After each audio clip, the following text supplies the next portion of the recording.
राजभवनाचे नाव आता लोकभवन झालेले आहे।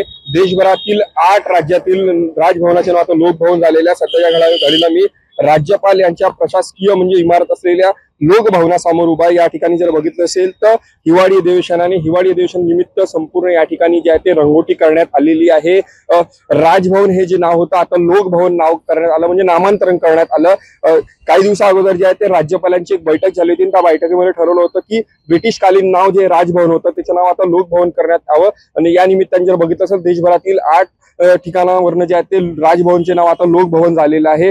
सध्याच्या घडीला आपण बघू शकता लोकभवना संपूर्ण व्यवस्था जी आहे ते इथं पूर्ण झालेली आहे। कारण की हिवाळी अधिवेशन आणि हिवाळी अधिवेशन निमित्त मुख्यमंत्री असतील, उपमुख्यमंत्री असतील, सत्ता पक्षातील नेते असतील, विरोधी पक्षातील नेते असतील, यासोबत जे बघितलं असेल तर नागपुरातील वरिष्ठ जे मंडळी आहेत उद्योजकात ते येत असतात। नियमभोजनाचा कार्यक्रम या ठिकाणी येत असतो। आणि यंदा जर बघितलं असेल तर राजभवनामध्ये ते येणार नसतात, तर लोकभवन या निवासस्थानी येणार आहेत। कारण की नाव सुद्धा बदललेलं आहे। सिपॅन बेरांची जेव्हा राजधानी होती त्यावेळेस नागपूर हे राजधानी होती, मात्र आता विदर्भाची राजधानी आहे, महाराष्ट्रातली उपराजधानी आहे। या निमित्ताने जर बघितलं असेल तर हिवाळी अधिवेशनात आता जे पाहुणे आहेत ते राजभवनात नाही तर लोकभवनात येणार आहेत। तेजस मोहतुरे, जय महाराष्ट्र, नागपूर।